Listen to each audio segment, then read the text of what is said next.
Hello everyone, and welcome to my CBS Bold and Beautiful Today channel. I hope everyone is having a wonderful day.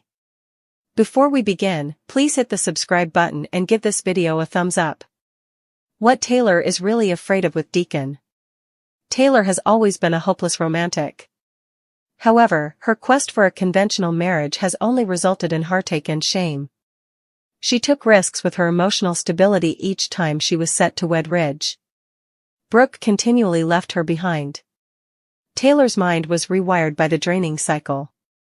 For her, a wedding ceremony is no longer a happy occasion. It seems to be a trigger for catastrophe. She thinks she can freeze-frame their love by maintaining a casual relationship with Deacon. Control over her own fate has come to be equated with legal commitment.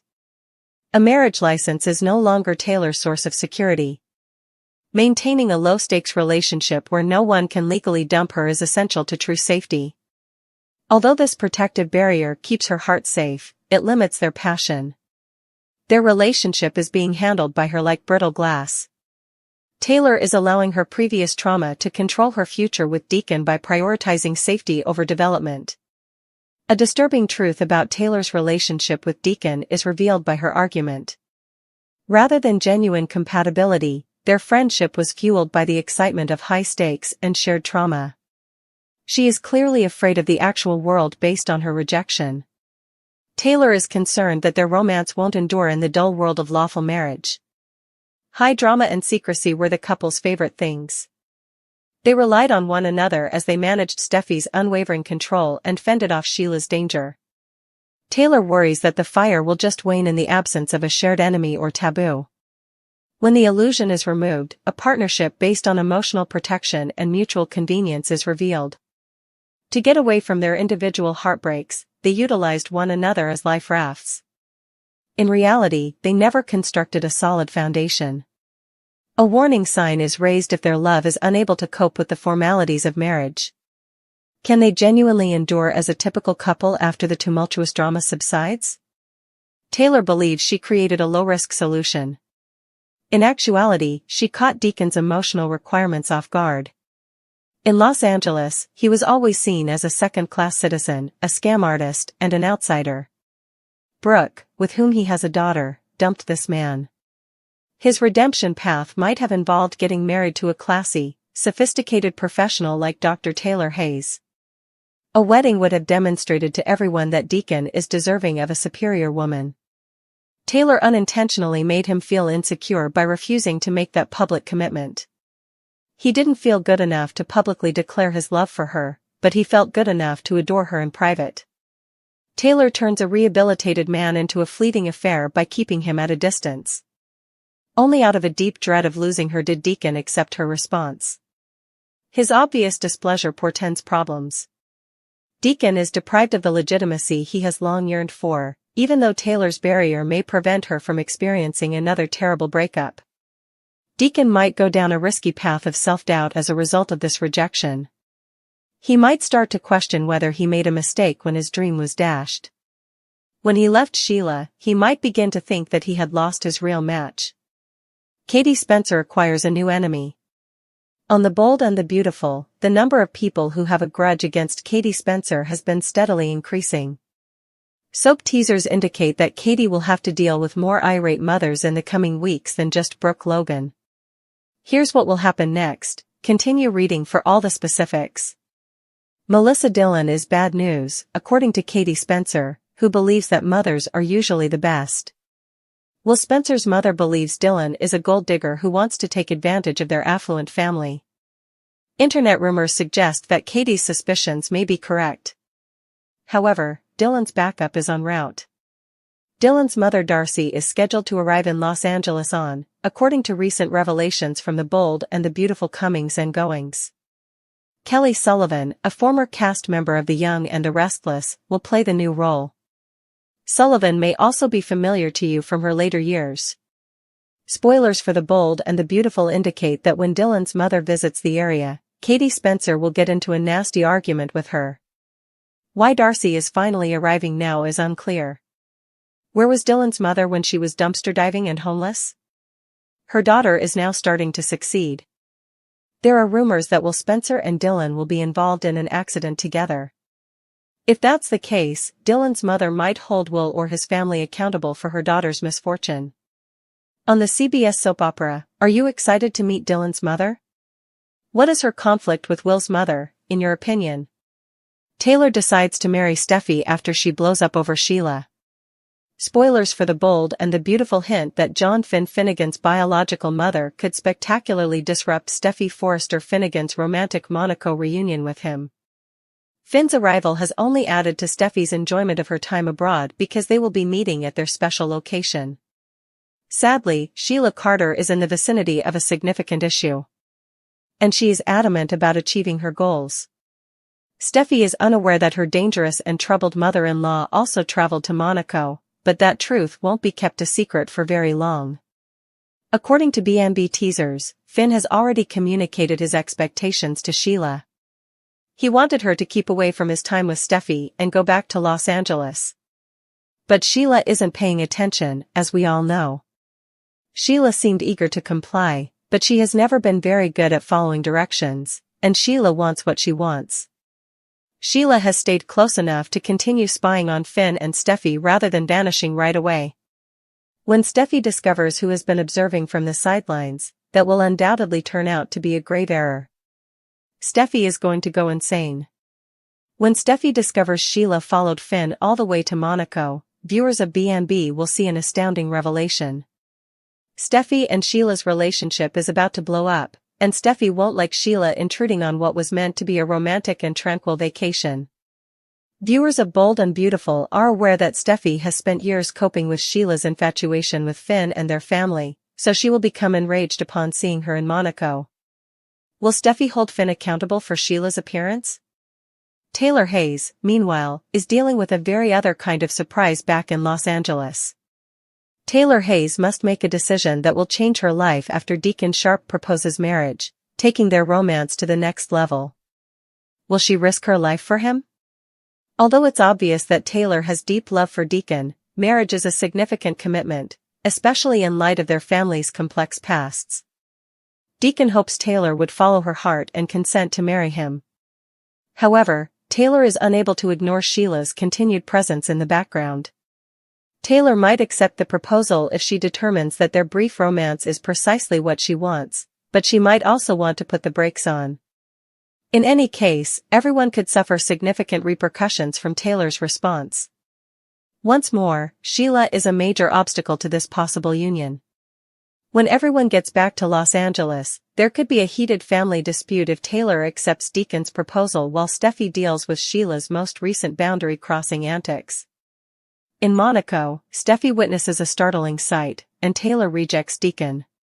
Sheila observes Finn and Steffi making out at the Monaco church. Steffi pauses to give a speech about the importance of her marriage to her. "This is a recommitment to each other," Finn exclaims. They continue to kiss.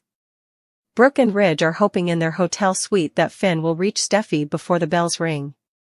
They talk about miracles and remember the couple's hard period. Finn is not the only person who can find romance in Monaco, Ridge teases. Back at the chapel, the talks go on until the time comes for the bells to ring. At last, they do. Finn and Steffi raise their heads and grin. Sheila agrees. When Sheila's driver shows up, he asks whether she's prepared to return to the airport. She offers that he accompany her to a cafe as her flight has been delayed. She gives Steffi and Finn a final glance before following him. A knock on the door interrupts Ridge and Brooke while they are making out in their suite. Simone informs them that her father, Louis, will not be attending their meeting. Sheila beckons the waiter over while perched on a beach lounger. When he learns that she must return to Los Angeles and is awaiting a flight, he is devastated. Sheila gives an order and remarks on how beautiful the surroundings are. Finn informs Steffi nearby that he lost his appetite during the flight, but he doesn't go into any detail. They notice the beachside cafe, which appears alluring. She mentions that she has work to accomplish, but she also wants to concentrate on Finn. Sheila sinks all 8 of her toes into the sand as she wades into the surf from the shore. She sits down once more, moans in approval as she sips her drink and flirts with the waiter. Sheila pulls out her phone and snaps a few selfies. Steffi and Finn are walking down the beach at that precise moment. He bemoans the travel, but he remains silent about Sheila, who is close behind them as they pause to kiss. "Are you serious right now?" is Taylor's reaction to Deacon's proposal at the Cliff home. "Please tell me that you feel the same way," he continues his pitch, which is probably not what he was hoping to hear. In response, Taylor takes the wind out of Deacon's wings by saying, "Marriage? We don't need to do this, in my opinion." Deacon finds it incomprehensible why she rejected him. Taylor believes they don't have to get married. Why take the chance of making a mistake? Deacon is obviously disappointed. For the sake of their future, he divorced Sheila. Did I make a mistake? When Simone informs Brooke and Ridge in their suite that Lewis reports to the board of directors and that they have lost a customer, they are devastated. "What changed?" asks Ridge. "Logan," Simone responds. "Naturally." Taylor says at the Cliff House that she got divorced to make sure she wasn't seeing a married man. She detests letting him down, yet all she needs is his unconditional love. Deacon believes that as long as they are together, they don't need to get married. They give each other a hug, but he is obviously upset. Steffi and Finn are getting closer to Sheila's chair on the Monaco beach. Finn notices Sheila while Steffi is preoccupied with snapping a photo after a fan shouts out to her. Sheila ducks under a towel when she notices them simultaneously, but her toes are visible. Finn is urgently attempting to persuade Steffi to enter the restaurant as they continue walking along the sand. Unfortunately, Steffi stomps over to take off the towel after spotting Sheila's infamous toes. "Oh my God. You're present." Sheila appears bashful, and Finn enters a fight-or-flight mode. While Sheila is hoping for a miracle in Monaco, Finn is agonizing, and RJ suggests Electra as the new hope. Steffi, Ridge, and Brooke chat about all the rumors they've heard about Logan in Monaco. Unless they bring it up, nobody is inquiring about the couture line. Steffi is anticipating Finn's arrival. This place holds great significance for them, and it's more than just a business trip for her. A reporter walks there and Brooke and Steffi try telling him that Logan is an irrelevant startup and promise a surprise is coming. After the reporter leaves, the three decide they must find something unique to do at Forrester and disassociate themselves from Hope and her line. It still amazes Brooke that her daughter stabbed them in the back. Steffi believes they must devise a new collection that will truly wow. Hours into his flight, Finn is still in shock that Sheila reserved the seat beside him. When she says that traveling together was on her bucket list, he rolls his eyes. Finn is furious because this trip is significant on both a personal and professional level. Sheila recalls that Steffi discovered him was still alive there. She's hoping for another miracle for Monaco. Finn gives a headshake. When RJ returns to Los Angeles, he shows Electra a stunning gown he created, which she accessorizes with jewelry. She thanks him after he raves about her status as a leading jewelry designer. They exchange bizarre smiles. When a suitcase containing RJ's most clandestine design arrives, he wants Electra to put it on before phoning Ridge abroad. His father informs him that they must devise a significant idea. RJ remarks that he might know the solution after seeing Electra return in his gown. When he returns, he will tell him about it. RJ tells Electra that she and the dress are stunning while disconnecting. When Electra realizes he made it for her, she gushes over the fabric. Ridge needs a fresh line, and RJ informs her that he might have an idea. Hope's message was well received, and she is capable of doing the same. "I believe you could be the next youth line, Electra." Back in Monaco, Steffi tells Ridge and Brooke that Finn's emergency operation caused the delay. She is eager to spend time with her spouse. "By myself. Together, the two of us they will meet at the chapel where they were reunited," she explains. They all laugh at Sheila's assertion that she has changed. In this existence, Steffi will never be able to trust her. Finn tells Sheila on the flight that she will be disappointed even more. "It's the tale of Sheila's life," she laughs. She summarizes Deacon's involvement with Taylor. Finn acknowledges that it was unexpected. Sheila notes that she gave up a lot for Steffi's mother. Sheila clutches Finn's arm and says she simply wants a chance, to which Finn eye rolls, and in return, she believes he also desires it. You said you had love for me, Sheila asks Finn. Steffi will never accept her, he says again. Sheila acknowledges that she understands in part, but they might be able to arrange visitation if Finn would simply speak up and tell her how he really feels about his birth mother. After everything she did for Steffi's mother, is this too much to ask? In Monaco, she will continue to hope for a miracle.